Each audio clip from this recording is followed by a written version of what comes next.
I'm very sorry, Donald, but rock, paper, scissors is sacred. It cannot No, be overruled. I don't want to go out there. Have you seen what they're doing, No, man? Come It is on. your turn to go outside, and that is that. Here, arm yourself with this broom. What am I supposed to do with this thing? Defend yourself. No, go on, boy. No blubbering. Stiff upper lip. There you go. I threw rock. Come on. Why are you doing this? Come on. No. Come You out the can't door. make me. Out. No. You know, William, I'm beginning to think that sending interns outside to check on the situation isn't very productive. We're live. Right, yes. Well, dear listeners, we're still here. Supplies are running low, but we are persevering to maintain standards.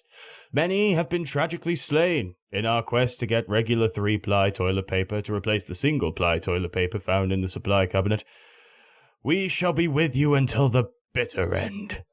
Unless, of course, you were working in the Chaofanatic Industrial Park. Our latest reports indicate that their bitter end was roughly 20 minutes ago.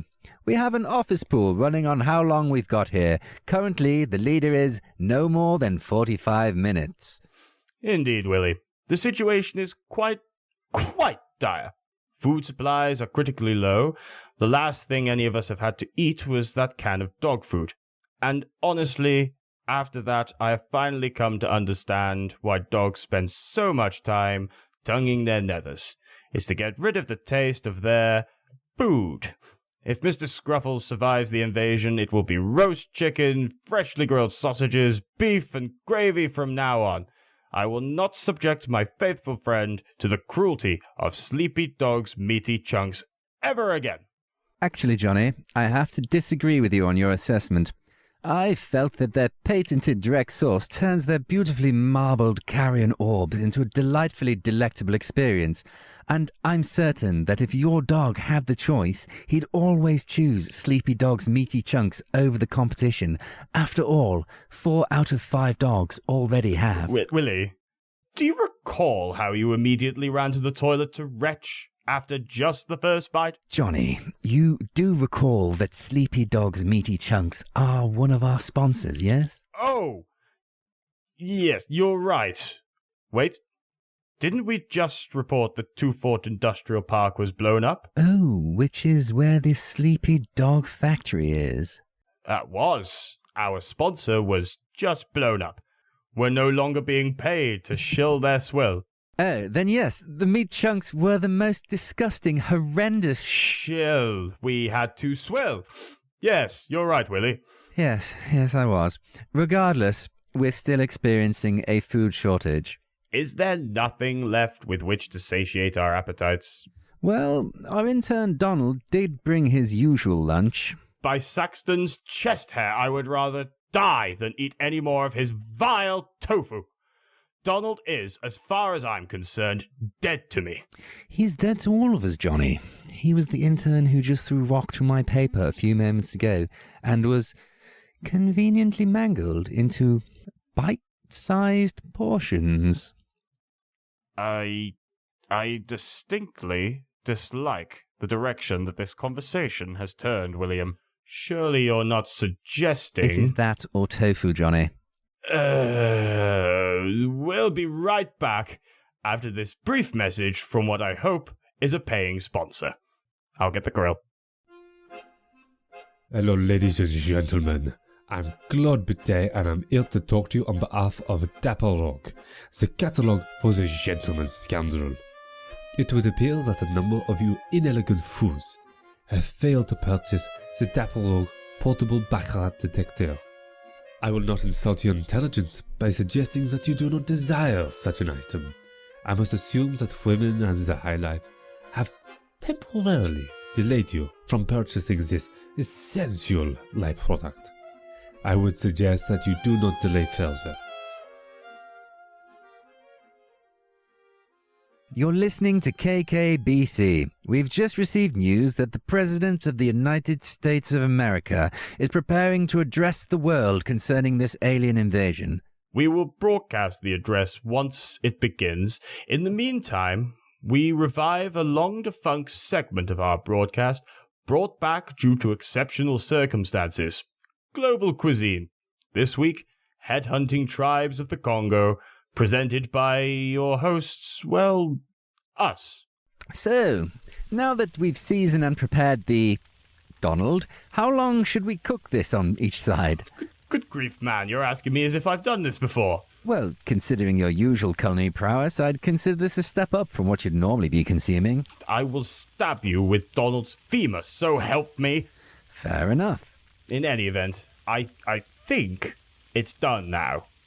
Give it a try. What? No, you tried first. You cooked it. Thema. Fine. Oh. Well? It's, Yes? kind of like... Yes?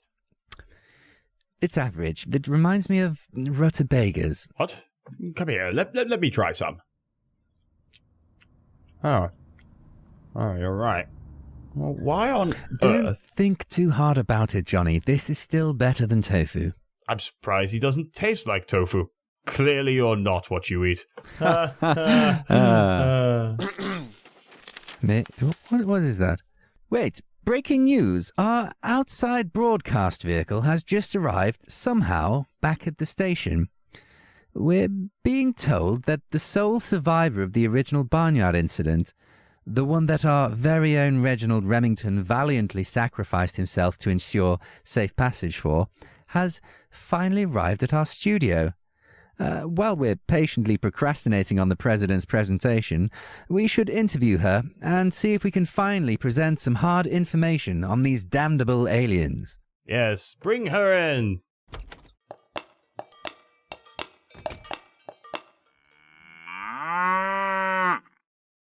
So, let me get this straight. The final act on this Earth that Reginald decided to complete was to send us a cow for an interview.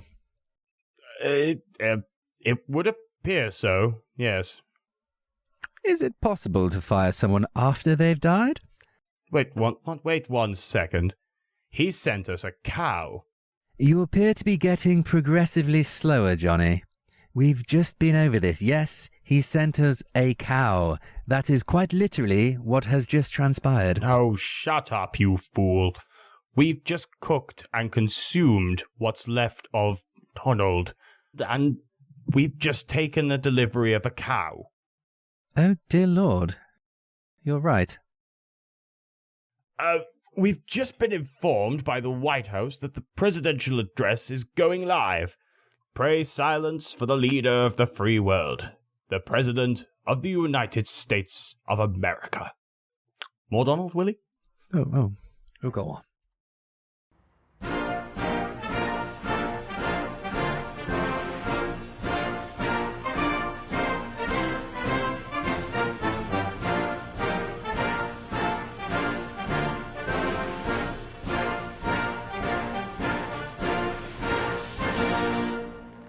My fellow Americans, we are formally recognizing the invasion that has ravaged the world as being of an extraterrestrial nature. They are not of this Earth.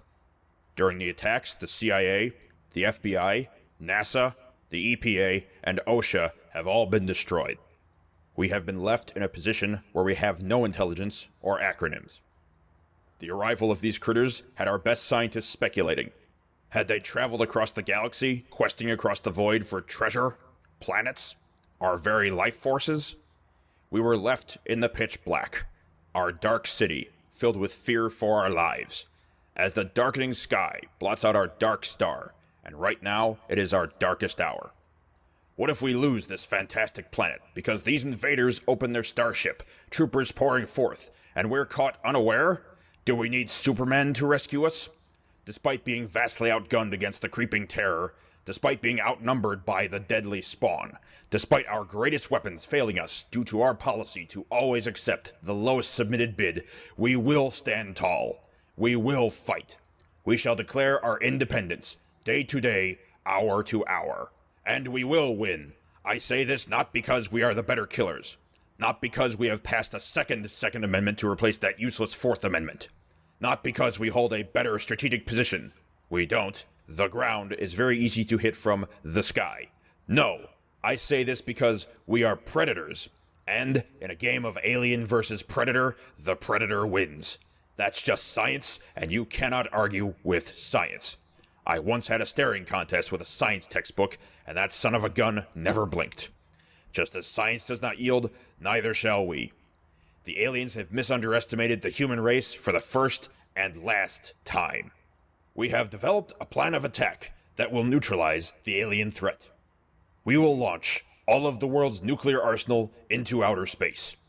The warheads will not target the mothership of these morons from outer space, because these invaders from Mars will be expecting that, and the most powerful element is the element of surprise. An element so surprising that it cannot be found on the periodic table, surpassing even fluorine, the previously most surprising element. Our most powerful armaments shall take a trip to the moon. The detonation shall knock the moon out of its orbit and into the alien mothership. Some may call this plan horrifying.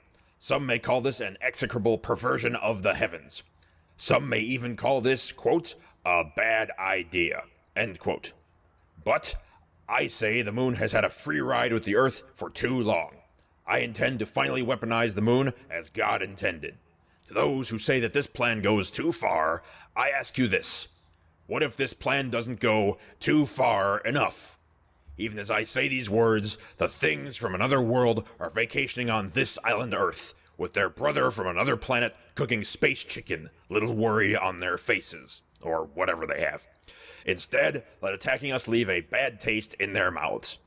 Let us send the visitors packing and tell them to get lost in space.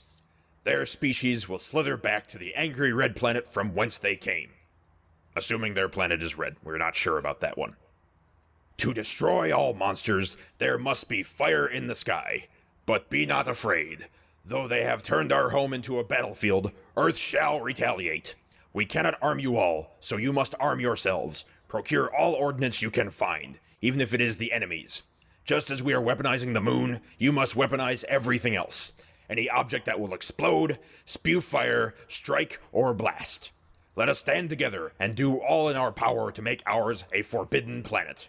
And remember, nothing scares an alien more than a sharply dressed man, so make sure you're wearing a hat. Good night, and good luck. Oh God, they found me. I don't know how, but they found me.